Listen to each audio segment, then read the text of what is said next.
بسم اللہ الرحمن الرحیم۔ استاد صاحب بیوی کے ساتھ بھتیجے کی شادی کی تقریب میں پہنچے تو 12 سے زیادہ استاد صاحب کا استقبال کیا گیا، اور کرتے بھی کیوں نہ، دلہا استاد صاحب کا بھتیجا ہونے کے ساتھ ساتھ طالب علم بھی تھا۔ سبھی کہتے تھے کہ خدا نے آپ کی شخصیت میں عجیب کشش رکھی ہے، جو بھی طالب علم آپ سے پڑھ لیتا ہے وہ ہمیشہ آپ جیسا بننے کی خواہش کرتا ہے، اور یہ سچ بھی تھا۔ استاد صاحب شہر کی بڑی جامعہ میں تدریس کے فرائض سر انجام دے رہے تھے۔ استاد صاحب کے طالب علموں نے اپنی ترقی اور تربیت سے ہمیشہ ان کا نام روشن کیا تھا۔ استاد صاحب کو بھی بہت ناز تھا کہ قیامت والے دن جب اعمال کی پوچھ گچھ ہوگی تو میں کہہ دوں گا کہ میرے اعمال صالح میرے طالب علم ہیں، جن کی میں نے تربیت کی اور معاشرے میں بھلائی پھیلانے کا سبب بنا۔ شادی کی تقریب رات کو تقریباً 12 بجے ختم ہوئی۔ استاد صاحب بیوی کے ساتھ کار میں بیٹھ کر گھر کی طرف روانہ ہونے لگے۔ ابھی اگلی ہی سڑک پر پہنچے تھے کہ 6 موٹر سائیکل سواروں نے استاد صاحب کی کار کو گھیرے میں لے لیا۔ 4 سوار موٹر سائیکلوں سے اتر کر کار کے سامنے آ گئے اور 2 موٹر سائیکل پر ہی بیٹھ رہے۔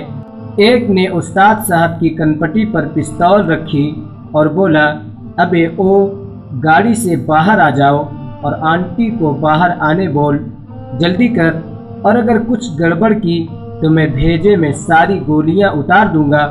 استاد صاحب نے بیوی کو اشارہ کیا تو وہ بھی کار سے باہر آ گئی۔ ایک چور نے استاد صاحب کی تلاشی لی، جو کچھ ان کے مطلب کا تھا لے لیا، اور ایک چور نے ان کی بیوی کے سامنے زیور زبردستی اتروا لیے۔ ایک موٹر سائیکل سوار پیچھے سے بولا، یار گاڑی بھی اچھی ہے، آج بڑا ہاتھ مارتے ہیں، چلو گاڑی بھی لے اڑتے ہیں، کوئی ہمارا کیا بگاڑ لے گا۔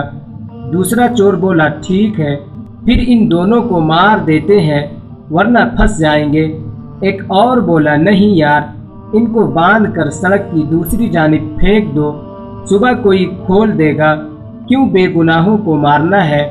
استاد صاحب بولے، بیٹا جو کچھ چاہیے لے لو، لیکن ہمیں کچھ نہ کرنا، میرے گھر میں چھوٹے بچے ہیں اور ہمارے سوا ان کا کوئی نہیں ہے، خدا کا واسطہ ہم پر رحم کرو۔ ایک موٹر سائیکل سوار موٹر سائیکل سے اترا اور بولا، تم لوگ سامان سمیٹو، میں ان کو باندھتا ہوں۔ جیسے ہی وہ استاد صاحب کے سامنے پہنچا تو بولا، او یار یہ تو میرے استاد ہے، چھوڑ دو ان کو، سب کچھ پھینک دو، چلو یہاں سے بھاگو۔ جو ہی سب نے اپنی ساتھی کی بات سنی، انہوں نے سب کچھ وہاں پھینکا اور باہر کھڑے ہوئے۔ استاد صاحب کی بیوی بولی، شکر ہے آپ کی وجہ سے بچ گئے، ورنہ آج بہت نقصان ہو جاتا۔ استاد صاحب وہیں زمین پر گاڑی کے ساتھ ٹیک لگا کر بیٹھ گئے۔ ان کی آنکھوں میں آنسو تھے۔ ان کی بیوی بولی، کیا ہوا، آپ رو کیوں رہے ہیں، ہمارا کوئی نقصان نہیں ہوا۔ استاد صاحب بولے، میری تو زندگی بھر کی کمائی لٹ گئی، مجھے شرم آتی ہے اپنے آپ پر کہ میں نے معاشرے میں چور پیدا کیے ہیں۔ استاد صاحب بولے، میں اپنے طالب علموں کی تربیت نہیں کر سکا، مجھے تو ناز تھا کہ قیامت والے دن یہ لوگ میری بخشش کا سبب بنیں گے، لیکن اب مجھے ڈر لگ رہا ہے کہ قیامت والے دن فرشتے مجھے گھسیٹ کر جہنم میں لے جائیں گے کہ میں اپنا فرض پورا نہ کر سکا۔ استاد صاحب بولے، چور وہ نہیں، چور تو ان کا استاد نکلا جو اپنا فرض پورا نہ کر سکا۔